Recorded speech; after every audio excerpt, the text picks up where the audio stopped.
First up in our webinar series, I have the pleasure of introducing our panelist expert, Alex Min, the Chief Executive Officer of the MBA Exchange.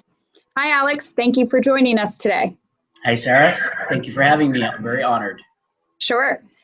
Alex, I'm getting the opportunity to interview you first in our series of panelist interviews, which means you're getting the opportunity to set the bar, and I know you're going to set it quite high.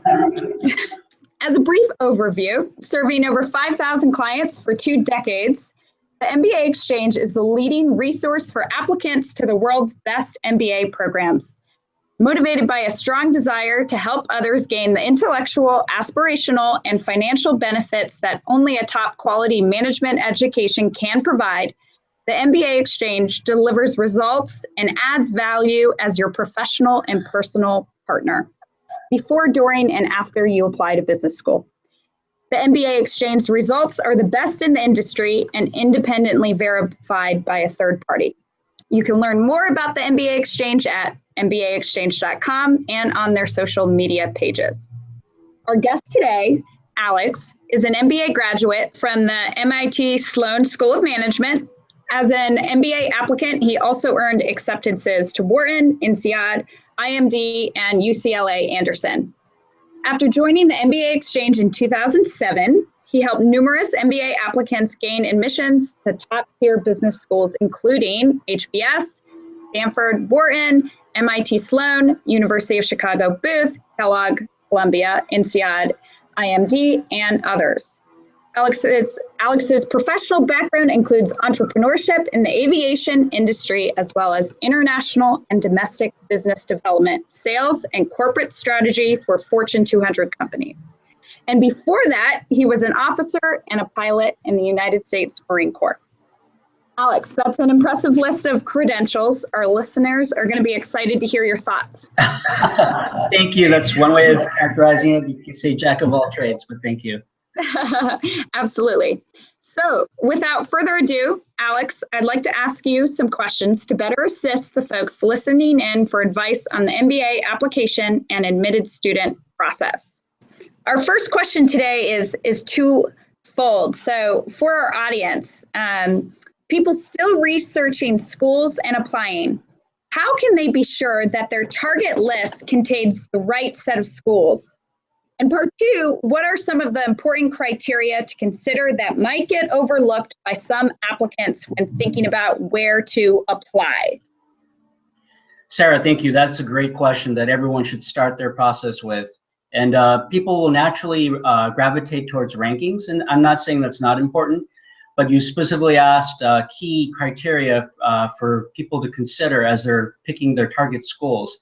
And there are 4 criteria among many that I can think of immediately. One is fit between elective courses offered at that school and your professional interests. A school may be ranked very high, but in your particular interest in the field you want to go into, they may not be the top school. The other criteria you might think about is comfort with the teaching methodology and your personal learning style. Different schools do have different teaching philosophies, and people get sometimes surprised when they show up at a school thinking they know what they're in for, and it's slightly different. And we can talk more about that and how to avoid things like that later. Then there's also the track record for placing graduates in your chosen function, industry, and companies for what you want to do in the future. Some companies, recruiters come to some schools more than others, depending on the industry and function. And then there's the appeal of geographic location and surrounding community. So again, I just began by saying that for most individuals, the prestige of a highly ranked school is a very powerful draw, and we get that. But a factor that applicants can often overlook is the significance of student clubs. And that's in terms of both professional and personal relationships. Large active clubs that align with your professional interests, the schools that have those can be very powerful in helping you network for your future, as well as getting that next job after getting your MBA. And we find that that's a criteria that some applicants may not consider and overlook.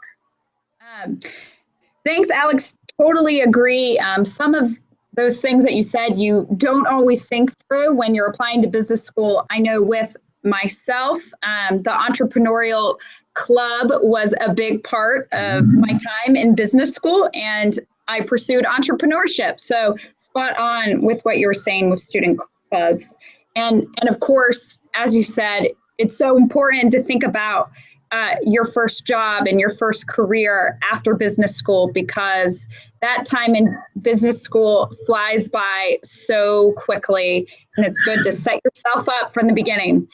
That is so true, Sarah. And coincidentally, entrepreneurship was what I was looking for as well in business schools. And that actually, we're talking about targeting schools, but when I was figuring out which school to attend of the schools I got into, that was actually a factor that I considered very highly. So I completely agree with you. There you go. And you came out strong on the other side. Next up for our listeners, Alex, what can applicants do to improve their prospects and prepare themselves while waiting on admissions decisions? As most people should know, from the time you submit your application until you find out your outcome can be 2 months or even longer. So that time is too valuable for a serious candidate to squander. This is kind of the opposite answer to the question, but one thing you want to avoid is communicating with the admissions staff unnecessarily. That conveys a lack of confidence in our options, and admissions officers are extremely busy, and communicating to them without a very good reason can really not help your case. So rather, an applicant can use this time to engage with current students of that school and recent alumni. That's something we suggest. That might, and ideally, those people might even endorse the applicant's candidacy. At a minimum, you're going to get to know the school better, and particularly if you're waitlisted, and if you can get a current alumni or recent student or current student actually to go to the admissions office and put in a good word, that can be very powerful. So, and in addition, while awaiting a decision, applicants might consider exploring other schools that could be targets for them for the next application round, if necessary.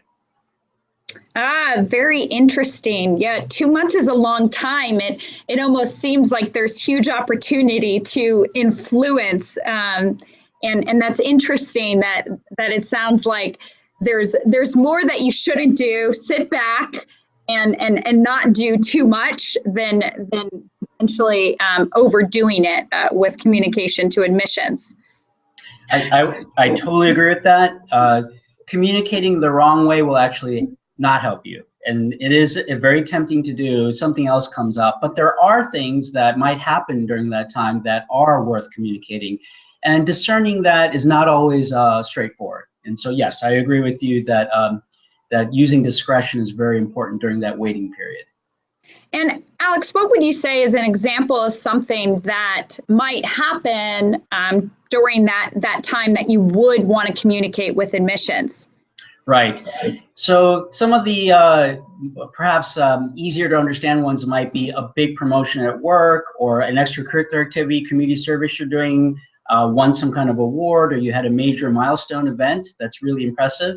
Those things will help your candidacy, but even then you have to communicate that delicately, because really for the most part, AdComs at top tier schools are not expecting applicants to contact them once their applications are in, other than when they are contacted for an interview. So some of the ones that are maybe a little less obvious are that whatever constraints that an applicant may have had in their candidacy, and if they did something to either mitigate or even show that that constraint is no longer there, and that happened during that time, that would be worth communicating to the AdCom as well. Got it. This is very timely with round 2 deadlines on the horizon. Your thoughts here are going to be helpful to a lot of listeners. Thanks, Alex. Excellent. Our next question, Alex, you recommended for us, so I'm really excited to hear your thoughts on this. So, Alex, what should be the first priorities of a newly admitted applicant? Yes, that is our one question. I think, well, first of all, congratulations, you got admitted, but then you may have been admitted to several schools and you're not thinking any further on what you could do. So if you haven't visited the campus, which is something we highly recommend before you submit your application, but if you haven't and got admitted to a school, get there as soon as possible. There's many reasons for that, and one is that you want to confirm that that school is the place you really want to be. Also, you can reach out to fellow admits and begin bonding, and that'll help you get past the initial anxiety of forming new friendships when you show up in August or September on that campus. You can start getting integrated to the school's community right away. You can contact recent grads, ideally through local alumni clubs, but also professional clubs that you're interested in. That could end up yielding a potential advisor or mentor for guidance. Also, you can research companies that historically recruit at that school, and you can start building your target list for first-year summer internships. I know that may sound crazy that it's so early, but we maybe get into that a little more on how some summer internships, the process begins almost immediately after you show up on campus. You can also solidify your relationships with current colleagues and supervisors, and I feel very strongly about this, not burning bridges and actually building bridges even though you're leaving. Some of your colleagues may be jealous or doubt your loyalty that when they learn that you got into B school. Oh, you know, Alex got into so-and-so and he's leaving us. So I think that's a prime opportunity to solidify your professional relationships. And finally, I know this is, I say this slightly tongue-in-cheek, but get as much sleep as you can. Once you're enrolled in business school, you'll quickly discover how short the nights and weekends are. There are a lot of demands and a lot of opportunities you'll face as an MBA student at a top-tier school. You'll never have the time to do all the things you want, and sleep will be a commodity. And so that's another thing I recommend is get as much sleep as you can before you show up on campus.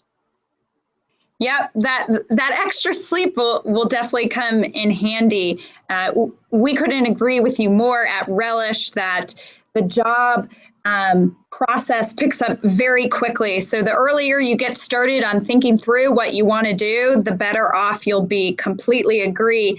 And I'll tell you, as a fairly recent MBA alum, not that it should have been my first priority, but it was celebrating the GMAT and application process is a long and tough process. So for all those who have recently been admitted, congratulations.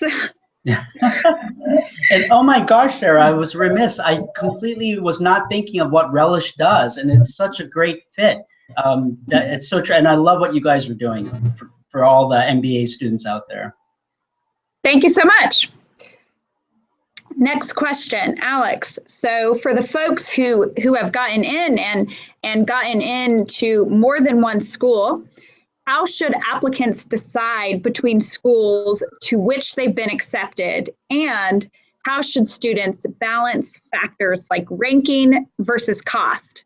Wow, this is a great question, Sarah. We get this a lot from our clients, especially people that have been admitted to multiple schools, which this question applies to, obviously. I think the first thing we like to say is fit. You should really consider fit, and that means you have to kind of set your ego aside slightly, and the rankings are not important, but there's many criteria to consider just as you're picking your original target list. And so if you pick the criteria for figuring out your original target list carefully, then I would say go back to that criteria of the list that you had to pick the schools in the first place.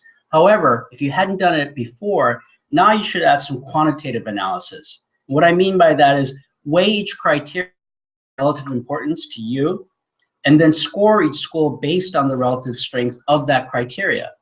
So what I mean by that is, like, an example is when considering ranking versus cost, you have to be really honest with yourself, but kind of weight how important is ranking to you, how important is cost to you. And let's get a little more into cost. Cost on the surface level is what the school is going to charge you to go. Actually, I'll save that thought for a little later because I want to mention some other things that you can also use to pick your school. You should also look at published statistics on each school's post-graduation compensation. This is related to the cost part I was talking about. This can help you estimate how much more you expect to earn at school A versus school B. Because it's not just about those 2 years that you're paying out, but you're going to make up for that later, hopefully, after you graduate. And so the math should be longer term, if that makes sense, instead of just the immediate next 2 years. And that'll make you, that's a much more informed long-term decision. And then the wild card here is merit-based financial aid. That can really change the equation. So, for instance, being offered a 5-figure scholarship at a slightly lower-ranked school can really level the playing field for many admits. and make the final choice even more challenging. So applicants can actually, believe it or not, applicants can actually increase the amount of merit-based aid through thoughtful negotiations with schools. But that requires knowing how each school does their merit-based aid and how to navigate that. And not to mention something that we do at the MBA Exchange, but we do have a service at the MBA Exchange called MBA Money. And through an MBA consultation, we help applicants that find themselves in this envious position to navigate this process, and we've achieved some amazing results. But the bottom line, but getting back to your question, is that there is no one right answer. There are many factors you should consider. And I would say start with the criteria that you had to pick your target schools in the first place. And then, of course, you have to look at ranking versus cost, but consider cost carefully, not just what's the schools are gonna charge you for the next 2 years, but also what's gonna happen afterwards, after you leave that school. Alex, I love it. That was truly an MBA answer, doing a calculation like that. And it's so smart. And for people who will be getting their MBAs, they'll think just like that. Thank you, Sarah. And this is a theme that I think that came up coincidentally while I've been answering these questions, is that if you start making friends with current students and or current recent alumni, they can be very helpful in thinking through things like this. Alex, next up, this question is also twofold. What are some best practices you would recommend for candidates on wait lists? And any advice for students who were offered admission at one or more schools but waitlisted at a more desirable program? I think this is really, really important. But each school, when they send you that notice that you've been waitlisted, they generally have instructions on what to do and what not to do. And most schools are pretty straightforward about this. And so the first step is to really study each school's waitlist instructions, their policies and practices. This will help you avoid overstepping bounds and hurting your chances. The good news here is that most schools leave the door open, at least a crack, for waitlisted applicants to communicate with the AdComs and provide additional information. The key here is to behave like you're still competing for admission, because you are. The fact that you're waitlisted means they really like you and they just don't have enough room. But understanding how waitlists work at these schools, and it's slightly different for each school, is really, really important, because knowing how they manage their wait lists, or in some schools call it a wait pool, is the first step in understanding what you can and cannot, or should and should not do. Now, keep in mind the pool of candidates is smaller now, but also they're more qualified and more motivated than the original pool of applicants. It's really a delicate matter when deciding if, when, and how to mention that another school has either offered admission or a spot on their wait list. That is a tactic you can use, but it has to be done very carefully. A major factor to consider here is how competitive you are as a candidate for each school. That's why our waitlist consultations, the very first thing we do is review the original application so we can assess how the AdCom is likely to view that individual strengths and weaknesses, and that'll therefore lead to what to emphasize or ignore in subsequent communications with the school. Got it. I had no idea there were waitlist rules. Very interesting. What is an example of a common rule you may see for a school for their waitlist guidelines? Great question. So some schools will be very explicit that they really don't want to hear from you, meaning that, hey, don't call us, we'll call you. And for schools like that, unless you really have something earth-shattering, you should follow their instructions, because you're just going to annoy the AdCom. Other schools will offer you an opportunity to provide an update. And if so, that's a golden opportunity, but you don't usually have a lot of room or real estate. And so what to say and what not to say becomes critical in what you provide in that update. So two examples that are drastically different, and that's why we say the first step is to look at the instructions of that particular school. Alex, last question. Once an applicant has decided on a school, what can they do to prepare themselves during the months leading up to the start of their first year? And what other advice do you have for incoming MBAs to make the most of their business school experience? Ooh, yeah, this is, I have a lot to say. I'll try to be succinct. And a lot of it's actually going to relate to what you guys do at Relish. I think this is perfect. I think the first thing is to look at the first year curriculum. If you're an admitted applicant, you can see which courses will be most challenging for your particular background. If you're armed with that insight, you can read popular textbooks on those topics, or even consider lining up a one-on-one tutor to help in advance. I knew finance wasn't my thing, but I was good at math, and so, but be that as it may, I made sure I found one of a fellow admits that was a finance person and kind of brushed myself up in preparing for finance class. And that paid so many dividends. On a more personal note, you should reach out to current first-year students with whom you share affinity. It could be personal or it could be professional background. It could be your undergrad institution as a fellow alumni from your alma mater or a former employee. And so what this does is even before you show up on campus, you already know some people, and they'll be senior to you by a year that can help you. I would also start a dialogue about their campus experiences with them. This again will help you for a smooth arrival and transition when you show up in the fall. And then for many new admits, rather than remaining in their current job as a lame duck for the next, whatever, 4 to 8 months, or blowing their nest egg on an exotic trip, those are all fine and it's a personal choice. But you can also consider pre-enrollment internships in different industries or functions. I mean, after all, you're going to business school for your career, and this can be an extremely career-enhancing choice with no risk or downside. Once school starts, most students and most schools will have many available resources, but you don't really have those resources to show up on campus, so you can start doing things before. Now, be that as it may, as many of us know that have our MBAs, some industries start recruiting very early for summer internships. 2 examples are management consulting and investment banking. So whatever you can do, if you're interested in those fields, to get a leg up before you even show up on campus will be beneficial. So doing something before starting school in the fall to prepare for your future career can be extremely beneficial, but it requires a lot of foresight and discipline. Alex, thank you so much for those thoughts. As you indicated, of course, at my company at Relish, our platform RelishCareers is huge and widely used by incoming MBAs as soon as they're admitted for career exploration. And I couldn't agree more that the more you can do to prepare without overdoing it is in your best interest, because as soon as you begin business school in the fall, you run out of time. You're looking for that 25th hour, 26th hour of every day, and it's not there. So in addition to, as you said earlier, in those few months before, catch up on sleep and take the time you can to prepare and maybe head out of that job earlier so you can focus on transitioning to business school.